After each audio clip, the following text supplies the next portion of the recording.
Hello guys, this video is regarding Tata Sky stock audit। मैंने आपको एक SMS किया है जिसमें आपके पास vendor code, vendor name, address आया हुआ है। वो आपके लिए शीट में फिल करना रिक्वायर्ड है। मैं आपको बताऊंगा कैसे शीट में फिल करना है। एक एक्सेल शीट आई है आपके पास मेल में, आप उसे ओपन कर लीजिए। ओपन करके साथ वीडियो के साथ साथ आप देखते रहिए उसे। मैं आपको समझा देता हूँ कैसे काम करना है उसमें। इसमें एक दो चीज़ें आपको पहले क्लियर कर देता हूँ। मॉर्निंग 8 o'clock हमें ऑडिट स्टार्ट करना है। मॉर्निंग 8 o'clock ऑडिट स्टार्ट करना है। इसके बाद दूसरी चीज़ ये है कि इन स्टोर के कुछ इंजीनियर्स होते हैं जो फील्ड में काम करने के लिए जाते हैं। इंजीनियर्स के पास भी कुछ स्टॉक होता है। इंजीनियर्स के पास जो भी स्टॉक होगा, सारे इंजीनियर्स को ऑलरेडी इन्फॉर्म कर रखा है कि वो मॉर्निंग 8 o'clock स्टोर पे प्रेजेंट मिलेंगे आपको। जो इंजीनियर वहाँ पे प्रेजेंट होगा, अपना स्टॉक लेके आया होगा, उसका स्टॉक हम चेक करेंगे। जो इंजीनियर वहाँ पे प्रेजेंट नहीं होगा या स्टॉक लेके नहीं आया, उसका स्टॉक काउंट नहीं करेंगे। इसके बाद जिस स्टोर पे आप विज़िट कर रहे हो उस स्टोर को ISP बोलते हैं। अब आप एक्सेल शीट में आ जाइए। इसमें दो सब शीट्स बनी हुई हैं, non serial and serial physical. ये दो शीट्स इसलिए हैं, वहाँ पे आपको दो तरह का स्टॉक मिलेगा, सीरियल वाला स्टॉक एंड नॉन सीरियल वाला स्टॉक। नॉन सीरियल स्टॉक होता है जैसे डिश एंटीना हो गया, रिमोट्स हो गए, वायर होगी, LNB हो गया, इस तरह की चीज़ें। सीरियल फिजिकल में आते हैं set top box. Set top box जिसे हम नॉर्मल लैंग्वेज में रिसीवर बोल देते हैं। हर सेट टॉप बॉक्स का एक यूनिक 12 डिजिट का न्यूमेरिक नंबर होता है जो बारकोड लगा होता है उसके ऊपर। हर बारकोड का 12 डिजिट का यूनिक नंबर होता है। बारकोड हमें बारकोड रीडर से रीड करना है। नॉन सीरियल वाला स्टॉक हाथ से काउंट करना है। अब करना कैसे है, आप शीट में आ जाइए। सबसे ऊपर लिखा है vendor code, vendor name, date. Vendor code आपके पास मैसेज में आया हुआ है, वो आप फिल कर दोगे। 7 डिजिट का न्यूमेरिक वेंडर कोड है। वेंडर नेम है, वेंडर नेम आप फिल कर दोगे, फॉर एग्जांपल ABC। इसके बाद डेट, आपकी ऑडिट की डेट आ जाएगी। इसके बाद एक्सेल शीट में, दोनों शीट्स में जिस भी जगह पे आपको रिक्वायर्ड है वेंडर कोड, वेंडर नेम की, वो अपने आप आ जाएगा। देन आता है मटेरियल डिटेल्स। मटेरियल डिटेल्स में दो चीज़ें हैं, material code and material description. इसमें पूरी की पूरी लिस्ट बनी हुई है नॉन सीरियल आइटम्स की। नॉन सीरियल आइटम्स में जितना भी जो भी आइटम हो सकती है, टाटा स्काई से पॉसिबल है कि कोई आइटम, जो भी आइटम नॉन सीरियलाइज होगी वो इस लिस्ट में दी हुई है। आपको नाम से चलना है, नाम ट्रेस करना है। जो प्रोडक्ट आपको स्टोर वाले ने दिखाया, नाम देखना है। नाम देखने के बाद आपने एक्सेल शीट में एंटर करना है स्टॉक। इसमें दो चीज़ें हो सकती हैं, या स्टॉक फ्रेश हो सकता है या डिफेक्टिव हो सकता है। फ्रेश और डिफेक्टिव स्टॉक भी ऑलरेडी सेग्रीगेटेड मिलेगा आपको। अब फ्रेश वाले स्टॉक के लिए कॉलम है ई कॉलम, ओके यूजेबल, ये वाला कॉलम। देन डिफेक्टिव स्टॉक के लिए कॉलम है field return DEF column, F column, ये कॉलम। देन एक एग्जांपल लेके चलते हैं, जैसे कि फॉर एग्जांपल डिश 60 सेंटीमीटर है पहला नाम। इसके 10 आइटम्स मिले आपको, 10 पीसेस मिले आपको। 10 में से 8 फ्रेश हैं, 2 डिफेक्टिव हैं। तो हमने 8 पीस हाथ से काउंट करने हैं। काउंट करने के बाद ओके यूजेबल में 8 आ जाएगा। देन अगर फील्ड रिटर्न DEF में 2 एंटर करोगे तो यहाँ एरर आ जाएगा, बिकॉज इस सेल को ब्लॉक किया हुआ है। इसके सामने जो मटेरियल कोड आ रहा है, ये वाला मटेरियल कोड आ रहा है, वो मटेरियल कोड फ्रेश क्वांटिटी के लिए है, इसलिए इसके सामने फील्ड रिटर्न DEF डिफेक्टिव वाला कॉलम ब्लॉक किया हुआ है। इसके लिए आप रो नंबर 60 पे आ जाइए।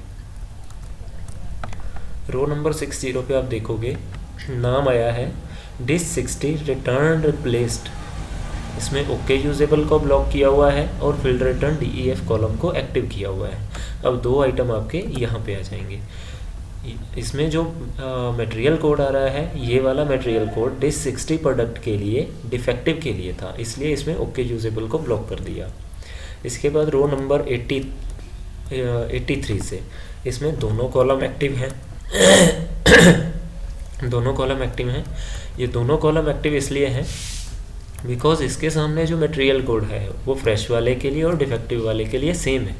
तो हम for example one dish 120 centimetre Tata TSKY, इसके 10 आइटम थे, 10 में से 8 फ्रेश थे और 2 डिफेक्टिव थे, तो 8 हम ओके यूजेबल में एंड 2 हम फील्ड रिटर्न DEF में डाल देंगे।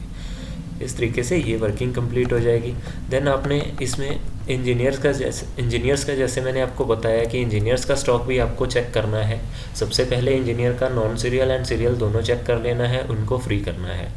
अब इसमें फॉर एग्जांपल 3 इंजीनियर हैं ABC, डिश 60 सेंटीमीटर के 2 प्रोडक्ट हैं तीनों इंजीनियर्स के पास, 2 A के पास, 2 B के पास और 2 C के पास, तो टोटल हो गए हमारे 14, तो यहाँ पे 14 आ जाएगा।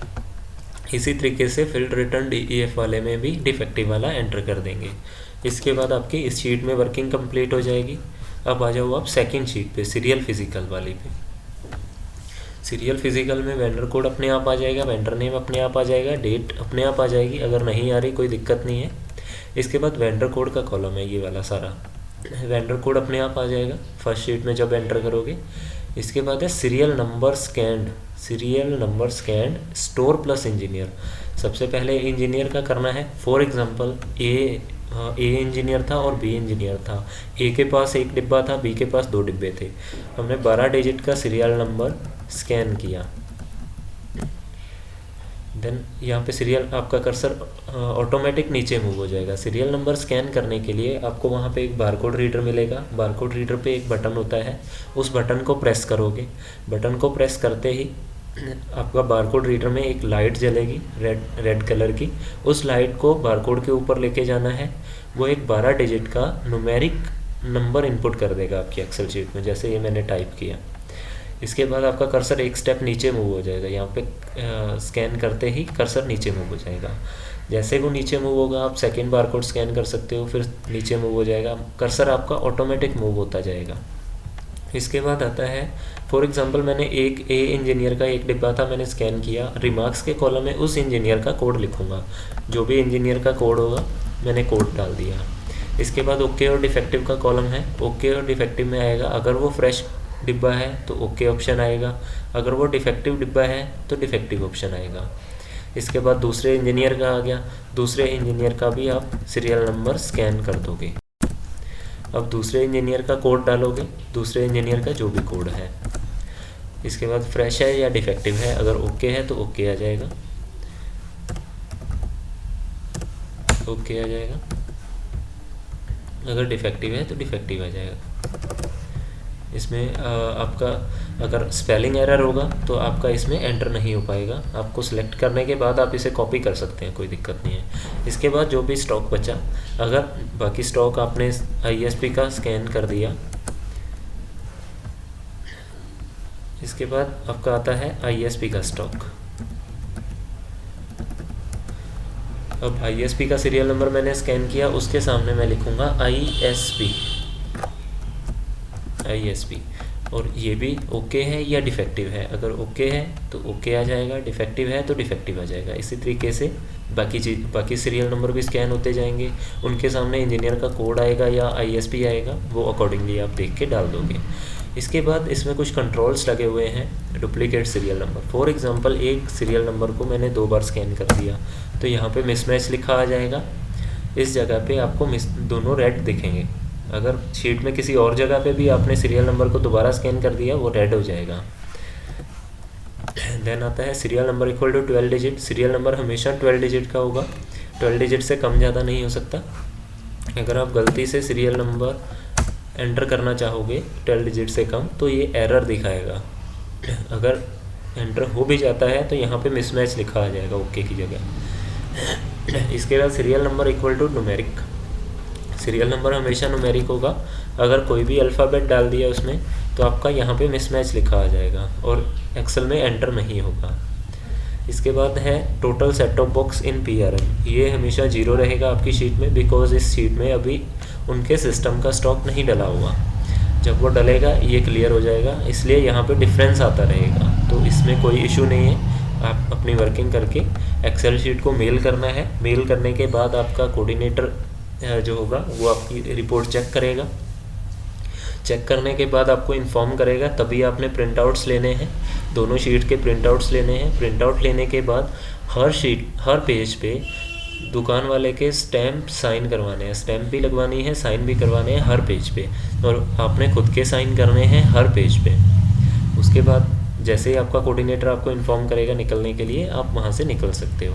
आपके कोऑर्डिनेटर का नंबर आपको SMS के थ्रू रिसीव हो जाएगा। Okay boss, thank you.